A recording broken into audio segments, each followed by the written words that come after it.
అందరికీ నమస్కారం అండి. ఈరోజు మనం గుత్తి కాకరకాయ చేసుకుందాం. ఈ కాకరకాయ చేసుకోవడానికి మనం చిన్న చిన్న స్మాల్ సైజులో ఉన్న కాకరకాయలు తీసుకోవాలి. దీనికి కావాల్సిన పదార్థాలు కాకరకాయలు, ఎండుమిరపకాయలు, వెల్లుల్లిపాయలు, ధనియాలు, తెల్ల నువ్వులు, పసుపు, చింతపండు, పుట్నాల పప్పు, సాల్ట్. ముందుగా మనం కాకరకాయలని కొంచెం పైన ఇట్లా గరుగ్గా ఉన్నదంతా కొంచెం స్మూత్గా చేసుకొని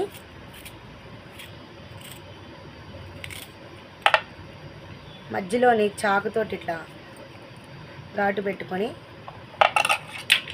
మధ్యలో ఉన్న గింజలు అన్నీ తీసేసుకోవాలి.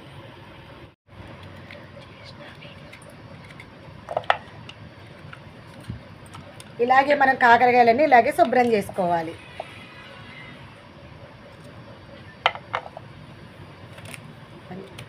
మనం శుభ్రం చేసుకున్న కాకరకాయలని కొంచెం చింతపండు, కొంచెం ఉప్పు,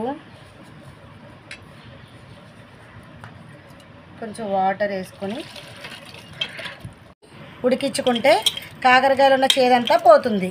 ముందుగా స్టవ్ మీద కడాయి పెట్టుకుని కడాయిలో ఎండుమిరపకాయలు వేసుకోవాలి.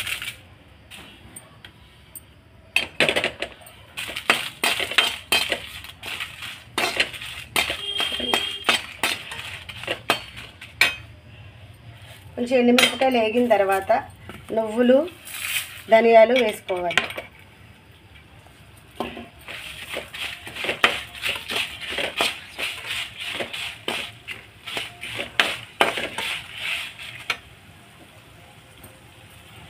ఇలా ఉడుకుతుంటాయండి. ఉడికిన తర్వాత మనం స్టవ్ బంద్ చేసుకోవాలి. ఇలా వేగిన మిశ్రమాన్ని మొత్తం మిక్సీ పట్టుకోవాలి. మిశ్రమాన్ని మెత్తగా మిక్సీ పట్టుకున్నాం. తర్వాత కాకరకాయలన్నీ ఇలాగా ఒక ప్లేట్లో తీసుకొని చల్లారి పెట్టుకోవాలి.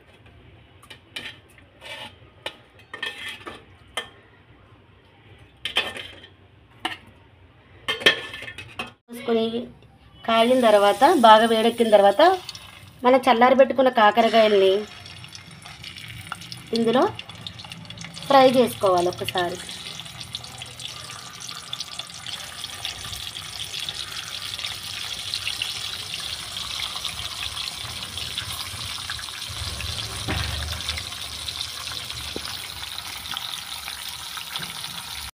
కాకరకాయలు ఇట్లా గోల్డెన్ కలర్ వచ్చే వరకు ఫ్రై చేసుకోవాలండి.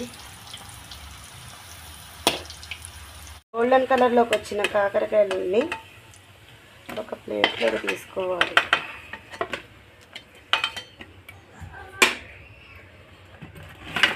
తర్వాత మిగతా ఉన్న కాకరకాయలు కూడా ఇలాగే గోల్డెన్ కలర్ వచ్చే వరకు ఫ్రై చేసుకోవాలి.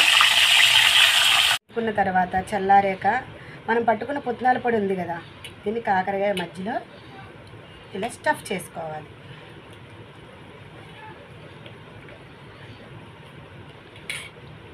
కాకరకాయలన్నీ ఇలాగే స్టఫ్ చేసుకోవాలి.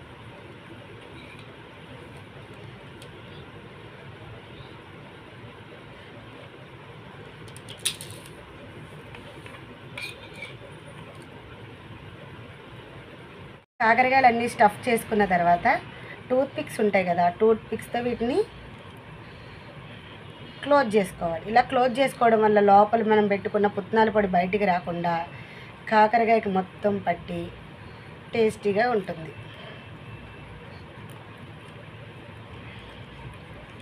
మన కాకరకాయలు అయిపోయిన తర్వాత కొంచెం ఆయిల్ ఉంటుంది కదండి, అందులో ఇది మనం స్టఫ్ చేసుకున్న కాకరకాయలని ఒక్కసారి ఇట్లా మొత్తం అన్నీ ఇలా పెట్టుకొని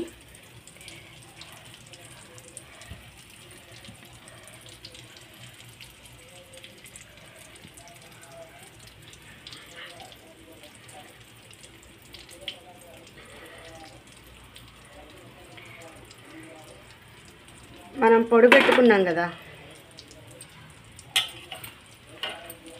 ఈ పొడిని కూడా కొంచెం లైట్గా పైన ఇట్లా పెట్టేసుకొని ఒక్క 5 నిమిషాలు ఇట్లా ఫ్రై అవనివ్వాలి అండి.